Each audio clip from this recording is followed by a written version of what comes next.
Well, again, good morning to you all. That was it was an awesome time of worship. I feel exhausted in so many ways already, and we're just to this portion. I feel like God was doing the work in my life. Again, definitely showing some areas where I am afraid and where I get fearful and want to be enslaved to that. So I'm just thankful for the way that God's already been working in my life, and I'm sure in a lot of yours as well. All right, so for many of you know, if I'm up here, that means we're back in the book of Luke. And I do see a few new faces here, and I know that not everyone has been here all the Sundays of our Luke journey, and I had to take a minute and look it up. I started preaching through the book of Luke on September 26th of 2021. So that's been a little bit. That's been a little while. And I know it's hard to keep up with this series. It's harder to keep up with this series than the Marvel Cinematic Universe. So I know both of them you can kind of go online and find videos if you really wanted to, but still trying to keep up with that is difficult. So I'm going to do a little bit of review.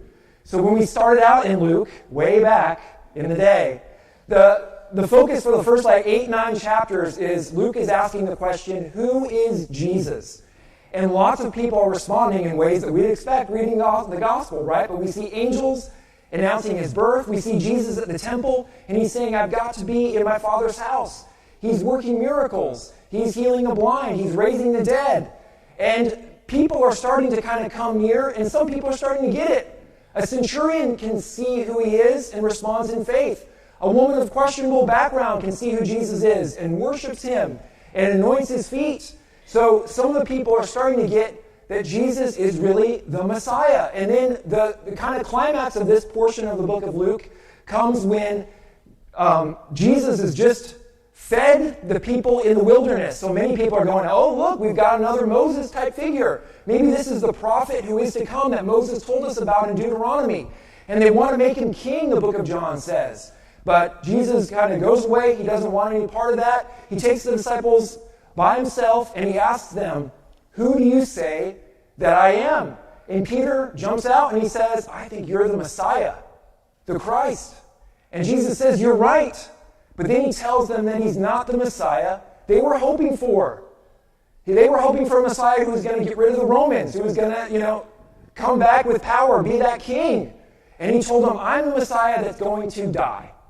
And immediately Peter disagrees with him, tells him to not do that. Jesus would say, away from me, Satan. And we see in the rest of the book of chapter 9 that the disciples have so much more to learn. They may realize he's the Messiah, but they have so many things to learn about what it's like to be a disciple of Jesus still, especially since they're following a Messiah who's going to a cross, not going to become the king and stomp the Romans. And then the last few times we talked about the Good Samaritan, we touched on the Lord's Prayer, and that brings us to where we are today in Luke chapter 11. And today we're looking at, so there's still plenty of people who are wondering who Jesus is, and we're also going, Jesus, where does his power come from? Now, I've been doing, how many of you love this time of year in Florida? I mean, I'm talking January, February, March. It's just so pretty. It's, I've got a lot of flowers in my backyard. They all bloom this time of year. This is the time to be outside, getting rid of some weeds and things like that. So I've been doing that. I've been in the backyard, and I was looking it up. I needed to talk to Mark again to find the name, but I've got these weeds in my backyard that have got this, white bulb kind of underground, and you go to dig it up, and it's got thorns all over it, big thorns all the way up the base. And sometimes they kind of blend in with the bush and in with the tree, and they go up, up, up, and they're just like vines that just keep going. Some of these weeds, I'm just going to call it a weed, are 20 feet tall, right? 30 feet, or they'll just keep going and keep growing, and they grow so fast. Now, when I see those weeds, that's my new picture for the thorns and thistles of the fall from Genesis 3. These are just bad news. They tell you about it. They're bad news weeds, and you can tell. But meanwhile, right, there's poison ivy. Poison ivy, I have a hard time still even telling what it is, what it looks like. It seems pretty harmless, right? And you maybe pick it, and before you know it, it looks fine on the outside, but then a few days later you start, itching and having other problems. And I'll tell you, if you look closely at me, that's my problem, right? I found some of that poison ivy and didn't know about it until a few days later. Now, here's what the people in our passage are saying. They're saying Jesus isn't like that one bad news weed. That's clearly the Satan of weeds, right? But Jesus is poison ivy. He may look good on the outside. He may be doing some things, but really on the inside, he's no good. He's nefarious. He's working with the devil. That's what he's saying. Now, some of you, I know some of you who've been with us on this Luke journey are going, wait a minute.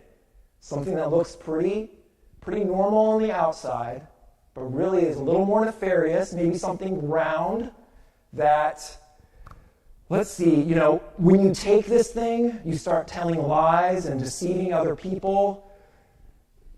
Maybe some people might think that's a ring of power, but anyway, we'll talk about that another time. But anyway, this time, right in front of me was this weed issue I'm having, so I had to use that illustration instead. So Luke 14, here we go. Luke 11:14, Jesus was driving out a demon that was mute. When the demon left, the man who had been mute spoke, and the crowd was amazed. We have a lot of places in the Gospels where we see Jesus heal someone, and maybe we see the background of that person. Maybe we hear what happened to that person who was healed afterward. Maybe, we have plenty of stories like that. In this case, we have a person who had a demon cast out of him. He was mute, and now this person can speak. The crowd is amazed, and that's all we hear about this person, because it's really just kind of setting or telling us the setting of this argument that Jesus had with some of the crowd. And in Matthew, they kind of point out that some of the religious leaders are part of the people in the crowd that are having this argument. So again, this is not so much a miracle story as this is the setting for this argument that happened. All right, verses 15 and 16. But some of them said, by Beelzebul, the prince of demons, he is driving out demons. Others tested him by asking for a sign from heaven. All right, so again, some people in the crowd, right, are calling him, by Beelzebul, the prince of demons, he's doing this.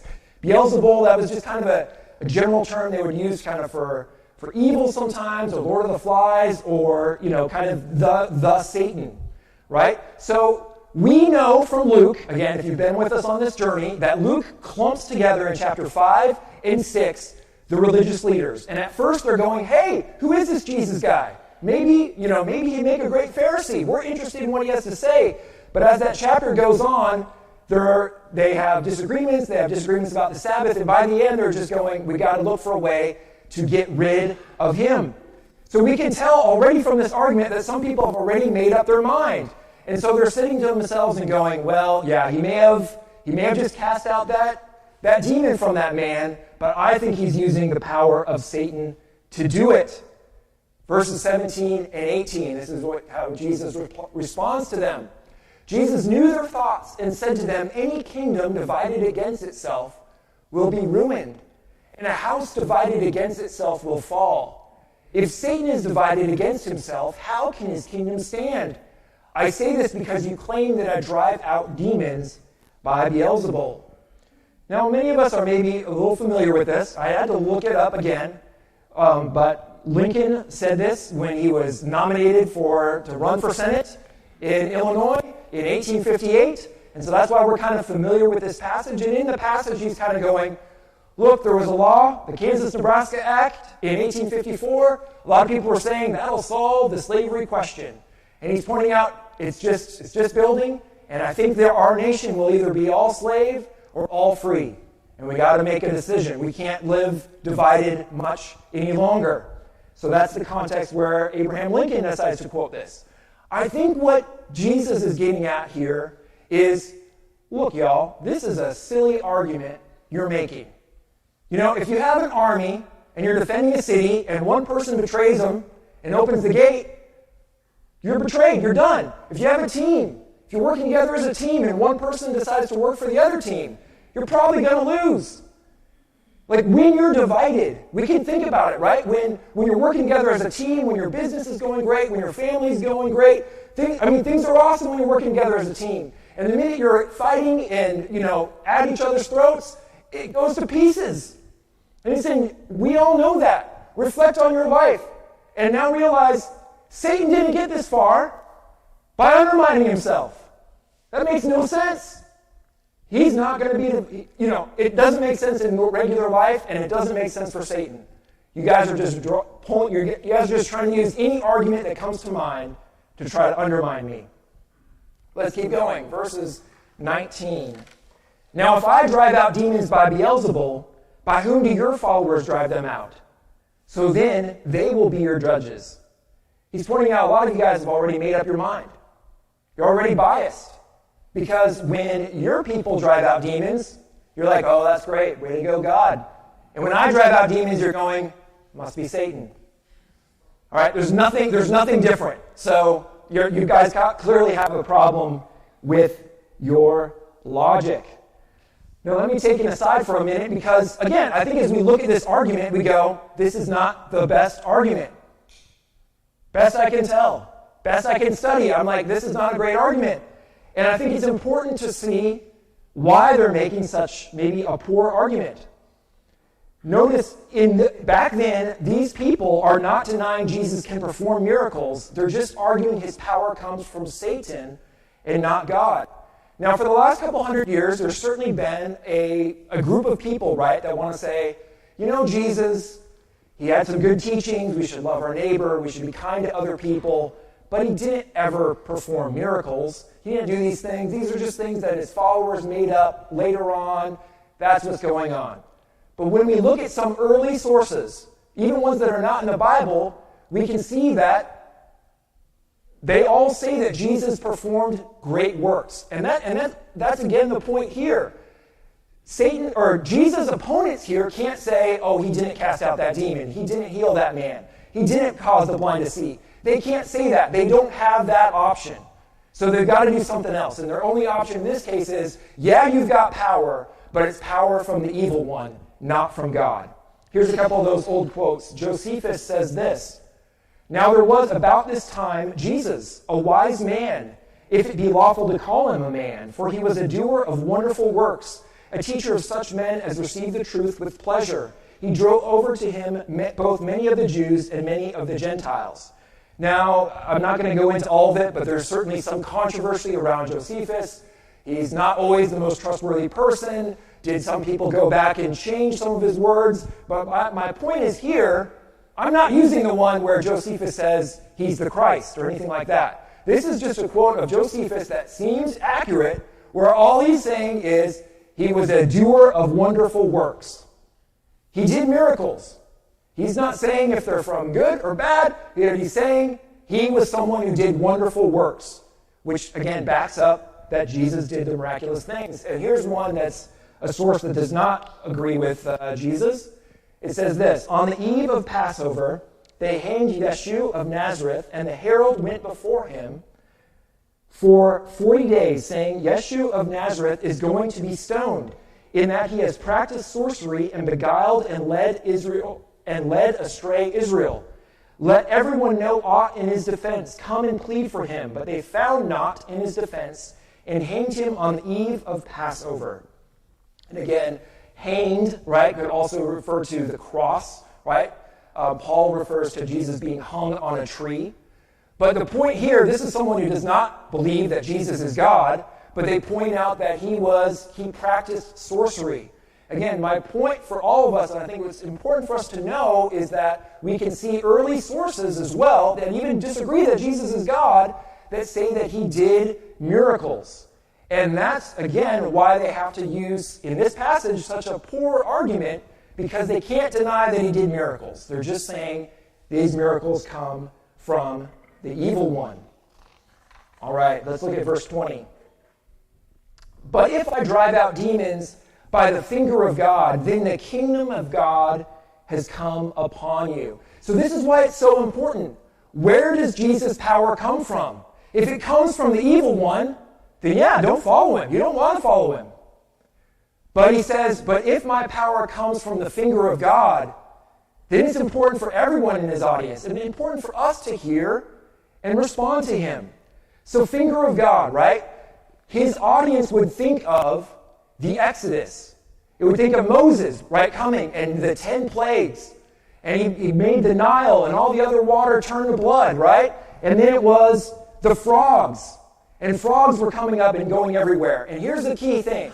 With both the blood and the frogs, the sorcerers in Egypt were also able to do that. They were able to kind of copy something. I don't know how they did it, but they were able to come up with some blood and frogs. But here's the key verse. Exodus 8, 18, and 19. Say this. But when the magicians tried to produce gnats, which was the next plague, by their secret arts they could not, since the gnats were on people and animals everywhere. The magician said to Pharaoh, "This is the finger of God." But Pharaoh's heart was hard, and he would not listen, just as the Lord said. So Jesus is pointing out, even the magicians, when the gnats came, they were like, all right, we better hold up. This is God at work now. We should listen to him. But Pharaoh hardened his heart. And so the question Jesus is asking his audience is, are you going to respond like the magicians? Or are you going to harden your heart against me, just like Pharaoh did? Verses 21 and 22. When a strong man, fully armed, guards his own house, his possessions are safe, but when someone stronger attacks and overpowers him, he takes away the armor in which the man trusted and divides up his plunder. All right, there's a few things that I definitely spent plenty of time reading and trying to figure out, right? Because maybe you're tracking, maybe you're following, and then it's like, what is he talking about here? Beating up some guy and taking his stuff? Like, what is he talking about? And I think the best way I can try to explain it is, I think Jesus is saying, I'm coming, and I'm coming in power, and I'm showing the kingdom of God is here. I'm casting out demons. Like, this is Satan and his people. Like, he looks tough. He's guarding that house. But I'm coming, and I'm taking him out. I took out Satan. I tied him up. I threw him over there, and I'm giving stuff to my followers. I'm empowering them. I'm going. Satan is defeated. And again, I'm sending out blessing to other people. Are you going to notice that? Or are you going to still think that this is the power of Satan instead of God and what he's doing and how he's working through me? The finger of God is at work. Are you going to notice? Verse 23 says, whoever is not with me is against me, and whoever does not gather with me scatters. Now, I wouldn't take this verse completely out of context because one chapter, or in Luke chapter 9, Jesus almost says the opposite. And in that case, the disciples are all going, oh, there's someone over there. They cast out demons too. Yeah, we can't, they're not part of the club. And Jesus is like, hey, look, whoever's not with, or whoever is not against me is for me. All right, so that's good. In this case, is going like, look, you got kind of two options. I'm doing things from the power of Satan or from the finger of God.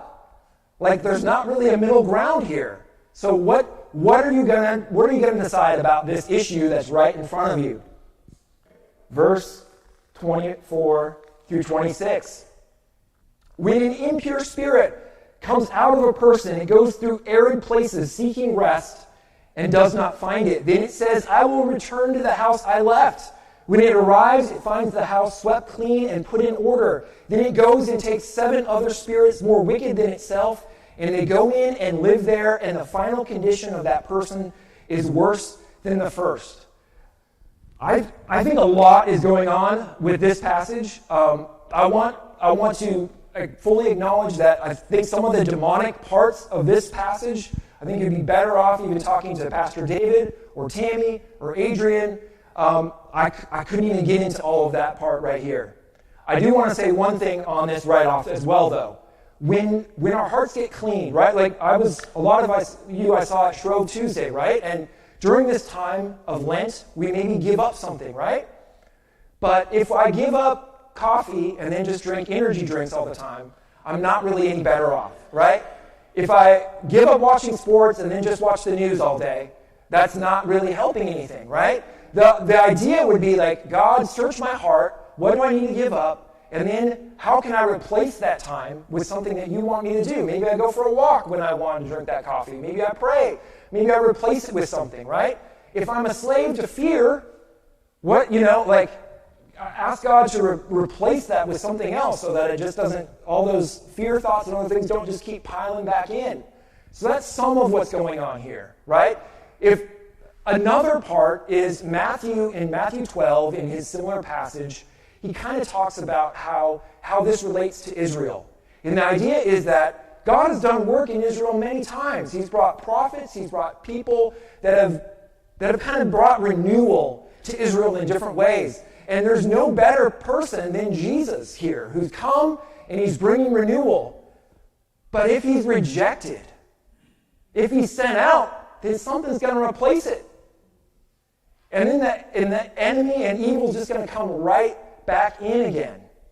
So it's just so important that they hear what he has to say and respond in faith. Many of you know that besides Lord of the Rings, one of the things I enjoy are board games.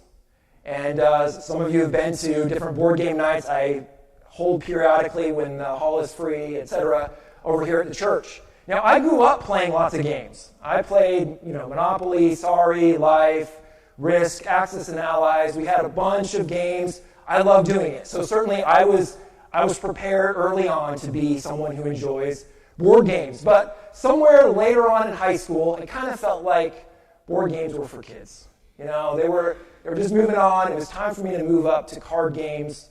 Played a lot of Pinochle, Spades, things like that with my parents. And, some mature games. I'm not playing Monopoly anymore, people. And so that's how I just kind of thought it would be. I got older, went to college, board games, see you later. And then, it was through I got a gift of a board game, a friend of mine showed me some board games, and then all of a sudden I was like, oh my goodness, board games aren't what I thought they were. There's thousands of games that aren't at Target or Walmart that are awesome. So now I'm going to conventions with thousands of games on the shelf. The point is, I gave board games another shot from a friend and from other things, and now I love it. I love board games. I love showing them. I love board games. But more importantly, in this case, right? More importantly than me giving board games another look, would you give Jesus another look, right? Would you give Jesus another look? Would you give him another chance? Because here's it, and I realize I missed the beginning part of that. Here we go. For some of us as well, you've had a background. You learned a little bit about Jesus. Maybe you went to church a little bit early on, and your parents really weren't living for Jesus, and then so you left. You kind of thought you did the Jesus thing, right? How many of us have been there, right? You thought you knew everything there was about Jesus, and it didn't really work out, or he didn't give you the things that you wanted, and so you felt like, I need to move on. And then that house got filled up with other stuff again, right? And I guess what I'm asking, what Jesus is asking us to do too, is give him another chance. Give him another chance. All right, let's keep going. Verses 27 and 28. Interesting thing to happen next. Here we go. As Jesus was saying these things, that's important, a woman in the crowd called out, "Blessed is the mother who gave you birth and nursed you." He replied, "Blessed rather are those who hear the word of God and obey it." All right, so write it down. Luke 11, 27 and 28, Mother's Day. That's the verse. That's the verses that's going to be there. And, unsurprisingly, you've probably never heard this verse on Mother's Day, because he's seemingly pouring cold water on the blessing his mother was just given. Come on, Jesus, what's up? Now, we know that Mary is a blessed woman. She's called highly favored by the angel that visits her, and Elizabeth. She was filled with the Holy Spirit, and says that Mary is blessed among women, and blessed is the child she will bear. Luke 1:42. So why is Jesus saying this? And the key part here is, as Jesus was saying these things. So he's saying it, right? This is a difficult topic. He's saying, Am I empowered by Satan or empowered by the finger of God? Are we going to respond? Or is that house going to get filled back up with demons again because I'm going to be rejected? And someone's in the crowd going, man, you're a great speaker. Your mom must be so proud. And he's like, yeah, but that's not the point. Why are you trying to change the subject? Right? Like, I want you to wrestle with this difficult teaching. I want you to make a decision on this. Now's not the time to talk about my mom. All right? That's what he's doing. He's not putting down his mom. He's saying, stay focused. Don't chase that rabbit. He continues, as the crowd increased, Jesus said, this is a wicked generation. It asks for a sign, but none will be given it except the sign of Jonah. For as Jonah was assigned to the Ninevites, so also will the Son of Man be to this generation. So again, it's the second time in this passage that the crowd wanted a sign, and we may be asking ourselves, wasn't there a man that was mute, that was just, healed? Hasn't he been, raising the dead and healing the blind? And how much do you need? Is there ever going to be enough? We might ask ourselves. And he basically is going, I'm not just going to keep doing tricks for you guys, just, for that sake. So I'm going to give you the sign of Jonah. So we may be going, what on earth would the sign of Jonah be? Now, Matthew kind of seems to add that there could be something about his being in the whale for 3 days and 3 nights, but Luke doesn't do anything with that. So what is the sign of Jonah? Well, what do we know about Jonah? If you're like me, other than Luke, of course, Jonah is one of my favorite books. One of my favorite books. I mean, it's great. It's an exciting story that you can read in, 15 minutes or whatever it is, right? It's exciting, it's fast, so much in it, so much about how God also cares for Gentiles in it. That's why, I think Luke probably loved the book of Jonah. Anyway, so what do we know about Jonah? Well, he's really kind of a comic figure, if you have that literary background. If there's ever a prophet who has a comic figure, it's him. Because he's the prophet who runs away. He's asked to do something and he runs away. He's the passenger that's such a problem that they throw him overboard.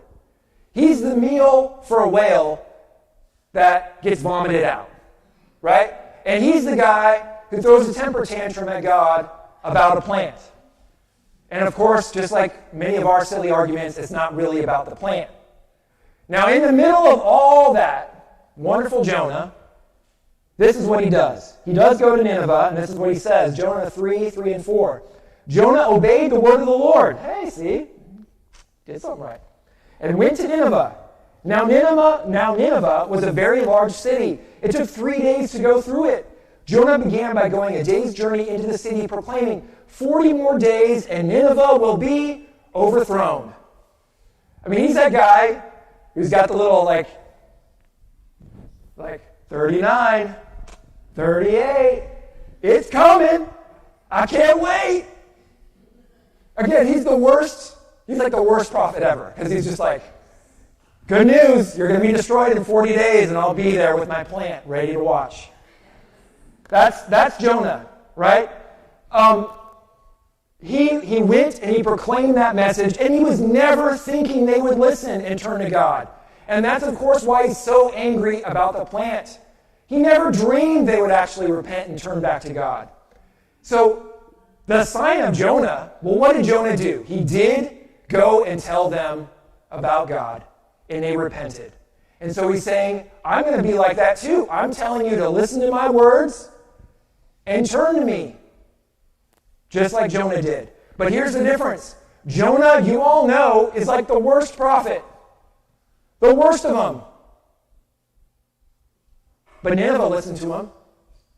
How much greater am I, Jesus, than Jonah? Are you going to listen to me? Because if not, Nineveh is kind of looking right at you going, I don't know what y'all are doing. He keeps going. The queen of the south will rise at the judgment with the people of this generation and condemn them, for she came from the ends of the earth to listen to Solomon's wisdom, and now something greater than Solomon is here. 1 Kings 10, 7 to 9. This is what she says to him there. But I did not believe these things until I came and saw with my own eyes. Indeed, not even half was told me.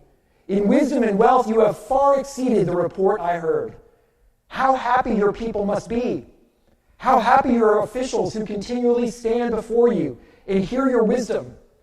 Praise be to the Lord your God, who has delighted in you and placed you on the throne of Israel because of the Lord's eternal love for Israel. He has made you king to maintain justice and righteousness. So here's someone, right? Here's someone who traveled a great distance and had her questions. She was wondering about Solomon. But she went there, she asked her questions, she got them answered, and she left praising God. Praising Solomon for his wisdom, praising God for his generous gift of Solomon as a leader for their nation. She went from a long distance and has responded. And again, Jesus' point is, this is almost the opposite kind of example, right? This is the example of, you all know about Solomon's wisdom. He was great. There's someone who's sharing even greater wisdom now. And she came from a long journey. Again, these are all examples of Gentiles, right? Which also probably got some people annoyed as well. But, the Ninevites heard and responded. The Queen of Sheba heard and responded. How about us? How about us? And it is important for us. Certainly a lot of this is for those who don't know Jesus, but as a follower of Jesus, what are the areas where we're not really wanting to hear God? What are those areas where we are kind of like, I think I'm good? What do we need to hear, and how do we also need to respond? Verse 32 says this, the men of Nineveh will stand up at the judgment with this generation and condemn it. For they repented at the preaching of Jonah, and now something greater than Jonah is here. So at the judgment, at the resurrection, the Ninevites are going to be there. Are you going to be there? Are you going to be there? What are you going to say? So why did some in the crowd, as our kind of closing part, why did some in the crowd not respond to Jesus?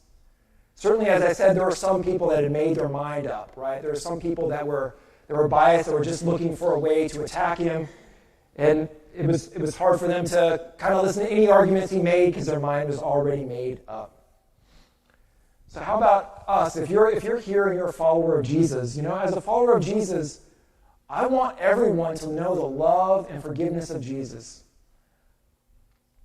I think many of us, we could say we all have our own stories of how we came to faith in God. For a lot of us, it's probably a parent who brought us to church, a grandparent, an aunt, an uncle, a friend who invited you to a youth group.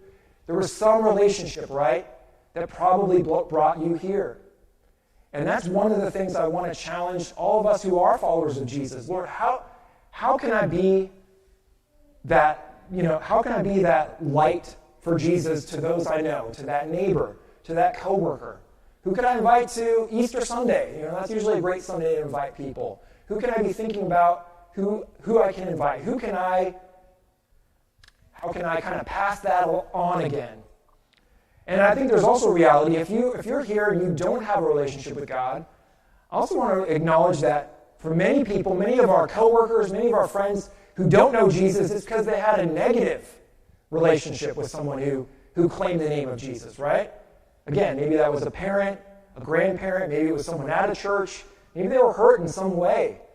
And let me tell you, that's really hard to overcome. Like we know that God is doing a work in people's lives, but we also know that a lot of people's stories are either have positive interactions with Christians, or a lot of them might have a negative interaction with a Christian.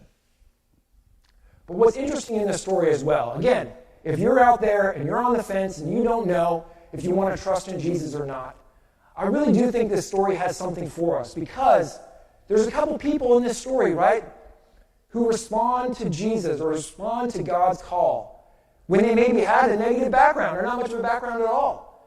And there are three people. One, like I said, it's the magicians. They at least acknowledge in some way, they go, that God is at work. The finger of God is working in Moses. I can see that. Pharaoh doesn't get it. They start to see that. The Ninevites, they were doing all kinds of terrible things that you can read about and learn about. But when they saw Jonah, when they heard that message, they turned and they repented. And finally, the Queen of Sheba, right? Maybe you have questions about God. That's great. Come and ask them. She got her questions answered, and she turned and left praising God for what he did. So again, maybe you've had some negative interactions with Christians in your past. Maybe you're on the fence for some reason. Lord, I pray that you would just have the faith that those three had, and that you would turn and trust in Jesus. Let's go ahead and close